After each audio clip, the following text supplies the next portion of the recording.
বলছি এইখানে কি ঘটেছে?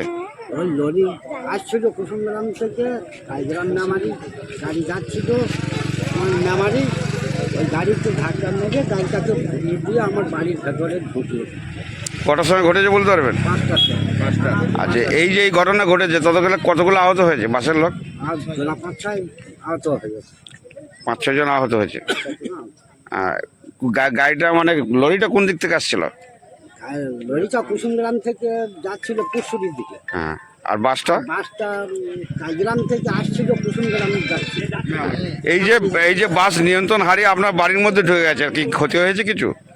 ক্ষতি ওই যে আমার চালাটাই ভেঙেছে, তাছাড়া এমনি মানুষ ক্ষতি হয় না। এমনি ড্রাইভার খালাসিরা আহত হয়। ডাবার খালাসি গুরুতর আহত হয়েছে, তাই তো? আর বাড়িটা ভেঙে দেওয়া। বাড়িটা ভেঙে গেছে। আপনার নাম? আমার নাম মজিদুল শেখ। এই গাড়িটা এভাবে কীভাবে উল্টালো? গাড়িটা এভাবে উল্টালো বলতে আপনার ভোর 5টার সময় গাড়িটা গিরিগণনগর স্কুল ডাঙায় পাস হয়। গাড়িটা এই মতো অবস্থায় এখানে একটা আমাদের কালভার্ট আছে, কালভার্টটা টোপকানোর পরে এই যে গিরিনগর স্কুল থেকে বেরিয়ে আসার পর আপনার কুসুমগ্রাম রোড থেকে লোড ছিল, লরিটা ওই অবস্থায় সাইড করতে গিয়ে আপনার ডান দিকে ঠুকে দেয়।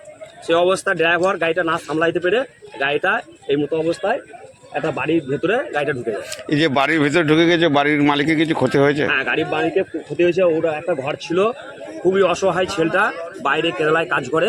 সেই ছেলেটা এই মতো অবস্থায় ফ্যামিলিটা তিনিই শুয়েছিল, ঘরে আপাতত কেউ ছিল না, ঘরে যা মালপত্র ছিল সব ভাঙচুর হয়ে গেছে। এই মোট কতজন আহত হয়েছে বাসে বলতে পারবেন? আহত হয়েছে কিছুজন, চলে গেছে 6 জনের, ড্রাইভার এবং খালাসি খুবই গুরুতর আহত হয়েছে। ড্রাইভার সম্ভবত পা হাত সব ভেঙে গেছে, আর 4 জন প্যাসেঞ্জার খুবই গুরুতর আহত হয়েছে। ওদের হসপিটালে নিয়ে যাওয়া হয়েছে। ঘটনাস্থলে কি পুলিশ এসছে? হ্যাঁ, ঘটনাস্থলে পুলিশ এসছে। আচ্ছা, এই যে আহত ব্যক্তিদের পুলিশ নিয়ে গেল না স্থানীয় মানুষ? না, পুলিশ নিয়ে গেছে। পুলিশ নিয়ে গেছে। স্থানীয় মানুষের সাহায্যে পুলিশ গাড়ি তুলে দিয়েছে, থানা থেকে গাড়ি নিয়ে গেছে। যেখানে ঘটনাটা ঘটেছে এটা কোথায়, জায়গাটার নাম? এটা গিরিগণনগর। আপনার নাম?